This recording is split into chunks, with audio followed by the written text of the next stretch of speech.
The term Epstein files refers to a large collection of court documents, investigative records, and related materials connected to the criminal cases involving Jeffrey Epstein, a wealthy financier who was accused of running a long-term sex trafficking network involving underage girls. The public release of parts of these files has reignited global attention, raising serious questions about accountability, transparency, and the protection of victims.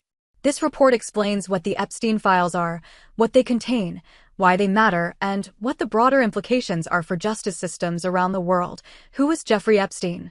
Jeffrey Epstein was an American financier with connections to powerful figures in business, politics, and entertainment. Over many years, he was accused by multiple victims of sexually abusing and trafficking underage girls. In 2008, Epstein reached a controversial plea deal in Florida that allowed him to avoid federal prosecution at the time, serving a relatively short jail sentence with special privileges. The deal later came under intense criticism, as many believed it failed to deliver justice to the victims.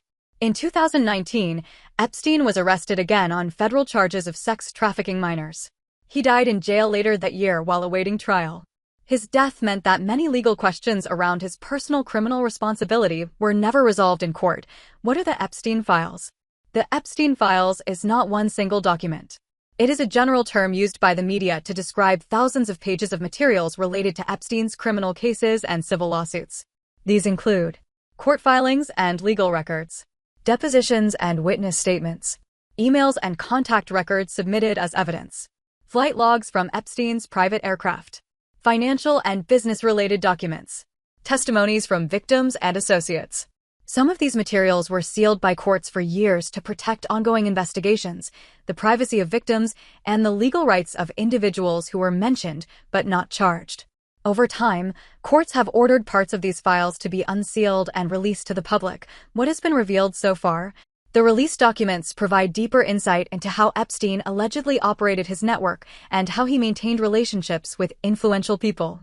Key points emerging from the files include descriptions from victims about how they were recruited and abused, evidence suggesting a pattern of exploitation over many years, names of individuals who appeared in testimonies or contact lists. It is important to stress that being named in documents does not automatically mean someone committed a crime.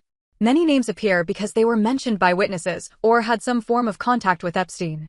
Legal experts caution against drawing conclusions without formal charges or proven evidence in court. The role of Ghislaine Maxwell.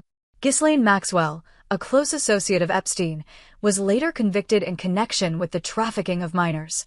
Prosecutors argued that she played a central role in recruiting and grooming underage girls for Epstein. Her conviction has reinforced the credibility of many victims' accounts and has renewed calls for deeper investigations into whether others were involved or enabled the network. The Epstein files are seen as a potential source of further leads for law enforcement and journalists. Why are these files being released now?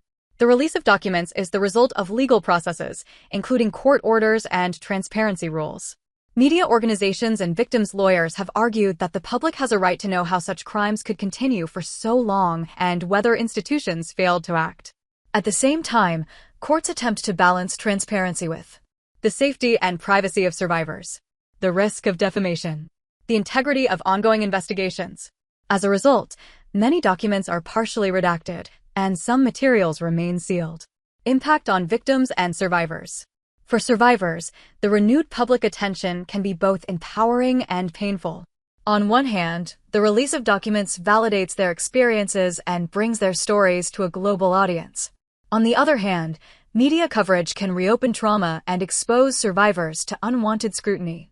Advocacy groups emphasize the importance of ethical reporting, urging media outlets to center victims' voices, protect their identities, and avoid sensationalism. Global reactions and public debate. The Epstein files have sparked intense debate worldwide. Questions being asked include: did powerful individuals receive special treatment? Were there institutional failures by law enforcement or prosecutors? How can similar abuse networks be prevented in the future? The case has become a symbol of how wealth and influence can sometimes shield wrongdoing, and it has strengthened public demands for accountability and reform. Legal and ethical implications. From a legal perspective, the Epstein files highlight challenges in prosecuting complex trafficking networks, especially when powerful figures are involved. The case has renewed discussions about victim protection laws. Transparency in plea deals. Oversight of prosecutors' decisions. The need for stronger international cooperation against trafficking. Ethically, it raises concerns about how societies treat survivors and how media should responsibly handle sensitive information. What happens next? While Epstein himself can no longer be prosecuted, the broader investigations continue to shape legal and public conversations. Some cases linked to his network may still face legal review, and journalists continue to analyze the released documents for unanswered questions. More disclosures may occur in the future as courts revisit sealed records. Each new release is likely to trigger renewed scrutiny and debate. Conclusion. The Epstein files represent more than a collection of documents. They are a window into systemic failures, the long struggle for justice by survivors, and the urgent need for transparency and accountability. As more information becomes public, the responsibility lies with institutions, the media, and society at large to ensure that the focus remains on justice for victims and on preventing such crimes from happening again.